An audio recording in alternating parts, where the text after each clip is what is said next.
1991 TV YouTube-յան ալիքում ուղիղ խոսքն է բարև ձեզ։ Այս օրերին ընդդիմադիր եւ ոչ միայն ընդդիմադիր լրատվամիջոցները այսպիսի մի նոր քարոզչական մոդել են առաջ մղում, փողոցներում մոտենում են մարդկանց, խոսեցնում են եւ նրանք հայտարարում են, որ խիստ հիասթափված են իշխանություններից, այս ժամանակին իրենք միացել են հեղափոխությանը, փողոցներ են փակել, երթեր են արել, օգնել են, որ այս իշխանությունը, որ Նիկոլ Փաշինյանը գա իշխանության, բայց հիմա խիստ հիասթափված են, որովհետև նա խաբել է, նա չի արդարացրել իրենց սպասումներ եւ այլևս երբեք իրենց ձեռքը կկտրեն, բայց Նիկոլ Փաշինյանին այլևս ձայն չեն տա։ Ընդդիմությունն էլ բնականաբար ոգևորվում է սրանից, բայց այստեղ մի նրբություն կա։ Երբ այդ մարդիկ ասում են, որ Նիկոլ Փաշինյանը չի կատարել իր խոստումները, ինչ նկատի ունեն։ Նիկոլ Փաշինյանը օրինակ երբևէ այդ օրերին 18 թվականին չի խոստացել, որ օրինակ կարգավորելու է Ղարաբաղյան խնդիրի նպաստ մեզ, Ղարաբաղը պահելու է հայկական, հասնելու է արժանապատիվ խաղաղության կամ պատերազմում հաղթելու է եւ այլ։ Այդպիսի բաներ ընդհանրապես չի խոստացել, այդ թեմաներին չի անդրադարձել։ Նա ինչ էր խոստանում, նա բոլորին անվանում էր 3 միլիոն վարչապետ կա, ասում էր, սա ձեր կառավարության շենքն է, սա ձեր իշխանությունն է, դուք բոլորդ վարչապետ եք, այս երկրի ապագան կախված է, դուք եք որոշելու, նախկինների թալանը քյաբաբ վերադարձնելու եմ ժողովրդին, այդ արագաչափեր, չգիտեմ, տեսախցիկներ, կարմիր գծեր, այդ ամեն ինչը պիտի վերանան, ժողովուրդը տուգանքի մատերիալ չի, թալանի մատերիալ չի, ոչ Հայաստանի ադրբեջանականացմանը եւ այլն եւ այլն։ Այսպիսի բաներ էր ասում եւ հիմա հասարակությունը ասում որ դա չի կատարել իր խոստումները, ամենայն հավանականությամբ հենց դա նկատի ունեն, որովհետեւ այո, նախկինների քյաբաբ թալանը չի վերադարձվել, դրա 1%-ն էլ չի վերադարձվել եւ ժողովուրդը ոչ թե 3 միլիոն վարչապետ է, այլ լավ է տուգանքի մատերիալ, որովհետեւ տեսախցիկներն են ավելացել, արագաչափերն են, կարմիր գծերի վարձերը, չգիտեմ, 10-ից ավել անգամ բարձրացել են Երևանի կենտրոնում,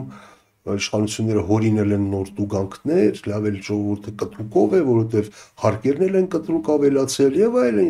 եւ այս ամենը ինչ վերաբերում է Հայաստանի ադրբեջանականացմանը, ապա Նիկոլ Փաշինյանը դրա ակնհայտորեն քաղաքական մոդել է նկատի ուներ, չէ՞ որ այ Ադրբեջանում արդեն քանի տասնամյակ նույն կլանն է իշխում, թույլ չեմ տալու, որ Հայաստանում նույնպես այդպես լինի, դառնա ադրբեջանական։ Արդյունքում ինքը արդեն 8-րդ տարին է պաշտոն, շուտով 7 տարին կլրանա, 8-րդ տարին կսկսի, որ նա պաշտոնավորում է, սրա վերջը չի երևում եւ իր հոր անվանվել ինչ որ ֆուտբոլային մրցաշարեր են ստեղծում։ Ինչևէ, հիմա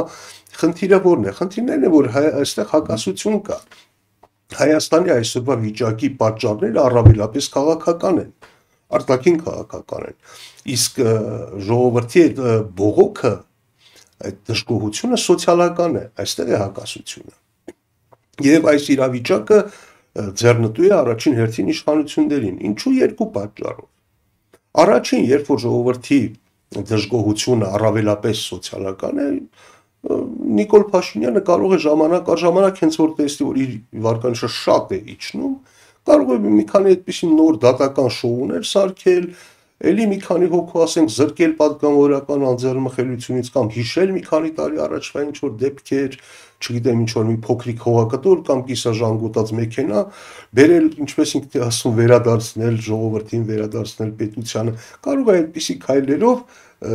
ասենք դրա դեմ ինքը քայլեր ունի, կարող է այդպիսի բաներով հասարակության վստահությունը փորձել վերականգնել, հաճախ գնալով դա դժվարանում է, ամեն դեպքում ինքը այդպիսի քայլեր ունի։ Եվ երկրորդը ինչու է իշխանություններին դա ձեռնտու, որովհետև այսօր ամենայն դեպս խորհրդարանական տիտղոսակիր ընդդիմության լիդերները դոլարային մուլտիմիլիոնատերեր են, այստեղ գաղտնիք չկա եւ ակնհայտ է, որ իրենք այդ հարստությունը ձեռք են բերել ոչ արդար քրտինքով, ոչ էլ իրենց բացառիկ բիզնես ջղի շնորհիվ։ Հետևաբար այդ մարդիկ չեն կարող դուրս գալ ժողովրդի առջև եւ ասել ժողովուրդ մենք սոցիալական արդարությունը վերականգնելու ենք, թալանը քյաբաբ ենք բերել, չեն կարող ասել։ Իրենք չեն կարող ասել առանց ծիծաղի արժանանալու։ Ուրիշ բան, եթե հասարակության դժգոհությունը լիներ քաղաքական, Այսինքն հասարակությունը դժգոհ էր Հայաստանի քաղաքականությունից, արտաքին սպառնալիքներից, անվտանգային սպառնալիքներից լիներ դժգոհությունը, այդ դեպքում իրենք ասելիք կունենային։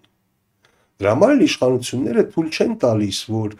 հասարակության դժգոհությունը այդ ուղղությամբ գնա։ Եթե նկատել եք Նիկոլ Փաշինյանը իր ցանկացած ելույթում խոսում է ինչ որ անպայման մի քանի անգամ օգտագործում է հաց բառը, չէ, այստեղ հաց, այստեղ կաց, անդադ ուտելուց է խոսում, անդադ ինչ որ վայրկներից է խոսում, այսինքն սոցիալական հարցերից է խոսում, որպեսզի քաղաքական պայքարը ընթանա այդ դաշտում։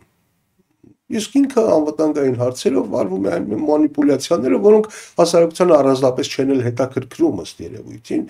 որտեղ եթե հետաքրքրեին, ապա այդ հարցերը կբարձրացվեին առաջին հերթին։ Երկրորդ, ելի մի հարցի վրա կուզեի ձեր ուշադրությունը հրավիրել, անընդհատ երբ որ իշխանությունների ներսում այս կամ այն պաշտոն են, կապ չունի ով, ասենք որևէ Տիգրան Ավինյան կամ չգիտեմ Ալեն Սիմոնյան, երբ որ ինչ որ բաներ դժգոհում է, ինչ որ բաներ անում, որ ժողովրդի դժգոհությունն է առաջացնում, չէ, այդ դեպքում անընդհատ այդ խոսույթը կա, որ ոչինչ, հեսա կտեսնեք, այ իշխանափոխությունից հետո դուք ձեր հալը կտեսնեք, բոլորդ հայտնվելու եք բանտերում, ձեր այդ տարածը հետ ենք բերելու եւ այլ, ոչ, այդպես չի լինելու։ Ինչպես մինչև հիմա չի եղել։ Եվ ընդհանրապես այ իշխանափոխությունից հետո այդ հարցերը կլուծվեն, այդ խոսույթը չի աշխատում Հայաստանում։ Առաջ էլ հիշում եք, ասում էին միայն իշխանափոխությունից հետո կբացահայտվի հոկտեմբերի 27-ը։ Դե իշխանափոխություն եղավ, բացահայտվեց, չբացահայտվեց։ Կամ ասում էին, այ մարտի 1-ը կբացահայտվի միայն իշխանափոխությունից հետո։ Էլի իշխանափոխություն եղավ, բացահայտվեց, ոչ։ Կամ ասում էին իշխանափոխություն լինի, բոլորդ այդ միլիարդների թալանը հետ ենք բերելու, բոլորդ հայտնվելու ենք բանտերում։ Թալանը հետ բերվեց, ոչ, առավելագույնը 1%-ը։ Հայտնվեցին բանտերում, ոչ, մի մասը արտասահմանում է վայելում կյանքը, մի մասը այստեղ Հայաստանում է շարունակում վայելել կյանքը։ Դե հա ինչ որ անհարմարություններ կան, ժամանակ առ ժամանակ տանում են ինչ որ շոուներ, տանում են դատարան, ինչ որ շոուներ են սարքում, որոնց արդյունքում նրանց վարկանիշը միայն ավելանում է։ Նույնն էլ լինելու է այսօրվա իշխանությունների դեպքում։ Այնպես չի, որ իշխանափոխությունից հետո այսօրվա այդ պաշտոնյաները անպայման հայտնվելու են բանտերում, ոչ, այդպես չի լինում։ Նախ Հայաստանի խնդիրները մեծ հաշվով դրանք չեն, որովհետև այո, միշտ էլ լինում են մարդիկ ցանկացած իշխանության մեջ, որոնք փորձում են այդ աղետալի իրավիճակներում ձեռքերը տաքացնել։ Օրինակ հիշում եք 44-րդ պատերազմի օրերին էլ, երբ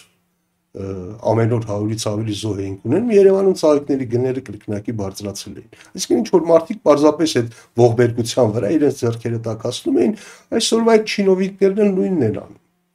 Բայց այնպես չի, որ իշխանափոխությունից հետո նրանք միանգամից հայտնվելու են բանտերում, արդարությունը վերականգնվելու է, ոչ։ Մեծ հավանականությամբ էլ նրանց մի մասը ովքեր կհայտնվեն արտասահմանում, մեծ մասը ավելի շուտ գլխի կընկնեն, որ իշխանափոխությունը տեղի ունեցել, կինտեգրվեն նոր քաղաքական, մի խոսքով քամելոնի նման, կհարմարվեն եւ կշարունակեն վայելել կյանքը այնպես, ինչպես այսօր այս շրջափուլն է, որ լինելու։ Հիմա ինչի համար եմ սա ասում, որովհետև պետք չի հույս ունենալ նրանց անտեսել, նրանց այդ ամեն ինչ այդ կոռուպցիան այդ բաները, ասել է միևնույնն է իրենք պատժվելու են վաղ թե ուշ իշխանափոխությունից հետո դուք ձեր հալը կտեսնեք, ոչ։ Այդ որտեղ այդ խոսույթը ձեռնտու է իշխանություններին, չէ որ դա արդեն մարդկանց դեպի ոչ թե այսօր պայքարել, այլ միևնույնն է վաղ թե ուշ պատժվելու են, հետաբար պիտի կենտրոնանալ հետագայի վրա։ Այդպես չի։ Ինչ վերաբերում է այդ ապագային, ապա ելի եմ ասում, այս հակասությունը որ կա, որ Հայաստանի խնդիրները, խնդիրները քաղաքական են, իսկ դժգոհությունը սոցիալական։ Հիմա ինչպես կարգավորել այս հարցը, ինչպես բալանսի բերել։ Որևէ ինչ պիտի արվի, պիտի հասարակությանը ցույց տալ, բացատրել, որ այնուամենայնիվ շատ ավելի կարևոր է ոչ թե հացը օրվա, ոչ թե տուն պահելը, ընտանիք պահելը, որտեղ դու եթե երկիր չունենաս, այդ ընտանիքդ որտեղ ես պահելու։ Այլ ավելի կարևոր են քաղաքական խնդիրները, անվտանգային խնդիրները, եւ այդ դեպքում արդեն որևէ ուժ, որ կկարողանա հասարակությանը ցույց տալ ճիշտ առաջնահերթությունները, որ այդ սոցիալական խնդիրները դրանք էլ են կարևոր իհարկե, բայց շատ ավելի կարևոր են քաղաքական խնդիրները։ Եվ որևէ քաղաքական ուժ որ կարողանա սա աշխատել այս ուղղությամբ եւ հասնել դրան, որ հասարակությունը դա կարեւորի։ Այդ ուժն է, որ կկարողանա իշխանափոխություն իրականացնելու շանս ունենալ։ Հակառակ դեպքում ինչ տարբերություն թե որ ասենք նախկին օլիգարխի տունը խլեցին, նոր իշխանությունների սրտի օլիգարխը հիմա վերցրեց վայրեցին, ինչ տարբերություն։ Հասկացանք ինչ որ իմաստներ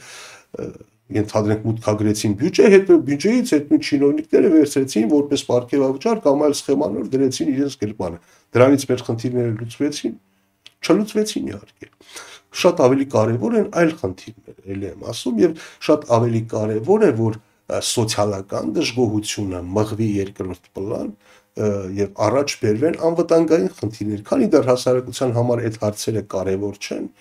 քանի դեռ հասարակությունը իր օրվա հացն ավելի է կարևորում, քան օրինակ Հայաստանի անվտանգային ռիսկերը, դա իդեալական վիճակ է Նիկոլ Փաշինյանի համար, նրա իշխանության համար եւ դրանք ամեն ինչ անում են, որ այո, հենց այդպես էլ միայն կենտրոնանան սոցիալական խնդիրների վրա։ Իսկ այդ ընթացքում ինքը տարբեր մանիպուլյացիաներով կձևացնի, թե ցանկացած ոչ մի բան չի զիջել, ցանկացած պարտություն դա հաղթանակ է, պետք է հպարտանալ այդ պարտությամբ եւ այլն եւ այսպես շարունակ։ Կարծում եմ քաղաքական ուժերը պիտի այս ուղղությամբ աշխատեն եւ ոչ միայն քաղաքական ուժերը։ Առաջին հերթին լրատվամիջոցները պիտի հասարակությանը ցույց տան, որ որքան էլ կարևոր լինեն սոցիալական հարցերը, այնուամենայնիվ Հայաստանի այսօրվա ծանրագույն իրավիճակի պատճառները սոցիալական չեն, քաղաքական են, հետեւաբար դրանց վրա պիտի ուշադրություն դարձնել, մնացած հարցերը ածենցիալ են։ Այսօր այսքանը կհանդիպենք